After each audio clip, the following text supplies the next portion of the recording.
বিসমিল্লাহির রহমানির রহিম। মাদারিন মুদ্দাত মুসিবাত হাদি। ইরানের বিপ্লবের নেতা আয়াতুল্লাহ রুহুল্লাহ খামেনি নির্বাসন থেকে দেশে ফেরার 2 মাস পর ইসলামী প্রজাতন্ত্র প্রতিষ্ঠার ঘোষণা দেন। সেদিন জাতির উদ্দেশ্যে এক ঐতিহাসিক ভাষণ দেন খামেনি। ভাষণে তিনি ইসলামী শাসন ব্যবস্থার ন্যায় বিচার তুলে ধরেন, পশ্চিমা ও কমিউনিস্ট প্রভাবকে প্রত্যাখ্যান করেন এবং মুসলিম দেশগুলোকে শয়তানি শক্তির বিরুদ্ধে ঐক্যবদ্ধ হওয়ার জন্য আহ্বান জানান। তার ভাষণে খামেনি বলেন, পরম দয়ালু ও করুণাময় আল্লাহর নামে শুরু করছি। সর্বশক্তিমান আল্লাহ তার করুণা ও প্রতিশ্রুতিতে বলেছেন তিনি দুর্বলদেরকে অধ্যুতশীলদের উপর বিজয়ী করবেন এবং তাদের নেতৃত্ব দান করবেন। আল্লাহর এই প্রতিশ্রুতি পূরণের মুহূর্ত অতি সন্নিকটে। আমি আশা করি আমরা সেই দুর্বলদের বিজয় প্রত্যক্ষ করব, যারা এখন পর্যন্ত অধ্যুতশীলদের পরাজিত করে চলেছেন। জাতি এখন পর্যন্ত যা করেছে তা ইসলাম ও তার বিধান অনুসরণ করার দিকেই নির্দেশ করে। আমাদের উচিত ইসলামকে বিশ্বের সামনে তার প্রকৃত রূপে উপস্থাপন করা, যেন মানুষ ইসলাম সম্পর্কে জানে। আমাদের শহীদদের আত্মত্যাগ অমূল্য এবং সেটি সকলের জানা উচিত। আমি ইরানবাসীর সকলকেই কৃতজ্ঞতা জানাই তাদের গণভোটে অংশগ্রহণের জন্য এবং তাদের নির্ধারক রায় প্রদানের জন্য, যা প্রায় 100% ইসলামী প্রজাতন্ত্রের পক্ষে ছিল। ইরানবাসী ইতোমধ্যেই নিজেদের সমর্থন জানিয়েছিল। গণভোটের প্রয়োজন ছিল না, কিন্তু কিছু অজুহাত ও কুয়াশা দূর করার জন্য গণভোটের সিদ্ধান্ত নেওয়া হয়েছিল। এখন সেই অজুহাতকারীরাও বুঝে গেছে জাতি ইসলামের পক্ষে এবং ইসলামের আধ্যাত্মিকতার সঙ্গেই রয়েছে।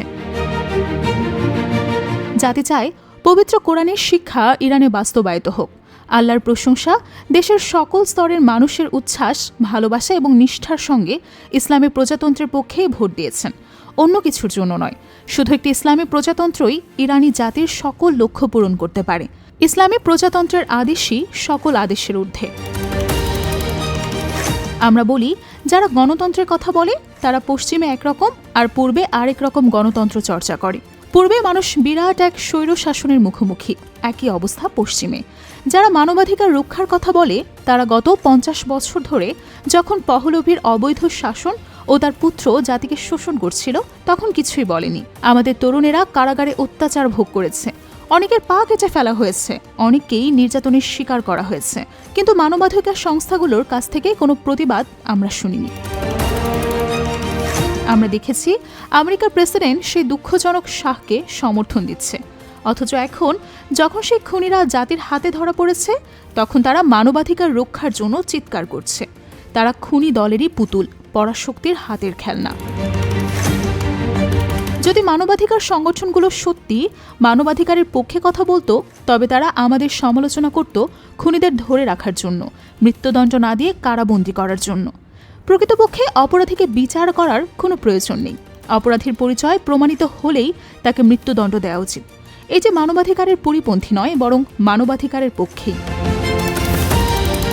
বাজারগানের পরিচয় নিশ্চিত হওয়ার পরেও আমরা তাকে কয়েকদিন আটকে রেখেছি, বিচার করেছি, তার স্বীকারোক্তি রেকর্ড করেছি, তারপর তাকে মৃত্যুদণ্ড দিয়েছি। মানবাধিকার সংস্থাগুলোর মতে কি একজন খুনিকে হত্যা করা মানবাধিকার লঙ্ঘন? আমরা তাদের বিচার করেছি, অথচ আমাদের বিশ্বাস অপরাধীর বিচার না করেই শাস্তি হওয়া উচিত। দুঃখজনক যে এখনও আমাদের মাঝে পাশ্চাত্তিক মনোভাব রয়েই গেছে। আমরা ভয় পাই যদি পশ্চিমা মিডিয়া কিছু বলে। পশ্চিমারা ন্যায় বিচার চায় না, তারা মানবাধিকারের নামে পরাশক্তির স্বার্থ রক্ষা করে। যাই হোক, গণভোটে আমরা জয়ী হয়েছি, আল্লাহর প্রশংসা। বিদেশি প্রচারণা ভুল প্রমাণিত হয়েছে। ইরানি জাতি 100% ইসলামী প্রজাতন্ত্রের পক্ষেই ভোট দিয়েছে। এখন জাতির দায়িত্ব এই ইসলামী প্রজাতন্ত্রের বিষয়বস্তু বাস্তবায়ন করা।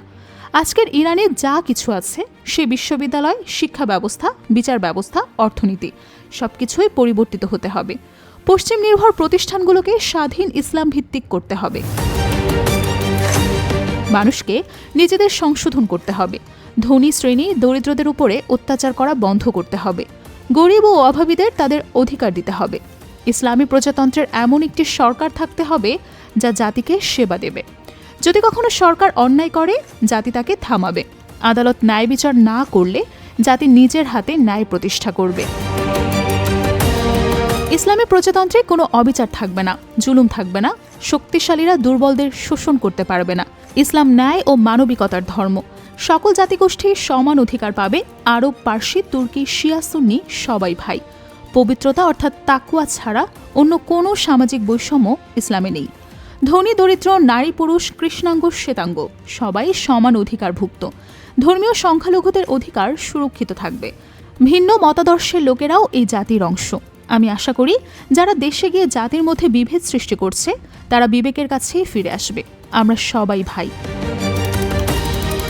বাজার, সরকার, মন্ত্রণালয়, অফিস সবকিছু ইসলামী নীতিতে পরিচালিত হতে হবে। আমরা পশ্চিমা মিডিয়ার ভয় করব না। আমরা ন্যায় বিচারের পথেই চলব।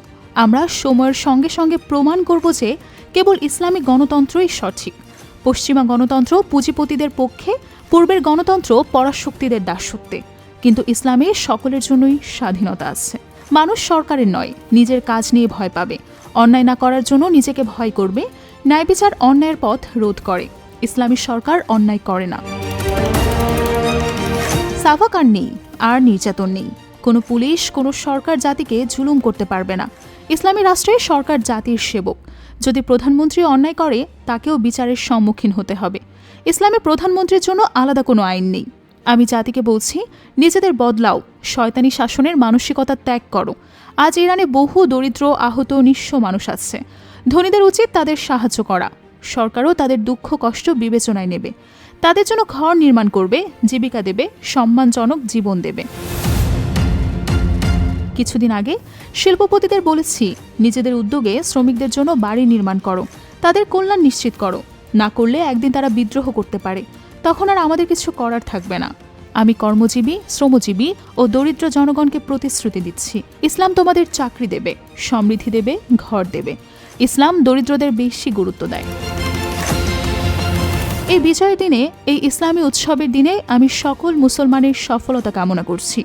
আমি আশা করি সব ইসলামী জাতি ঐক্যবদ্ধ হবে এবং শয়তানদের হাত নিজেদের দেশ থেকে কেটে ফেলবে।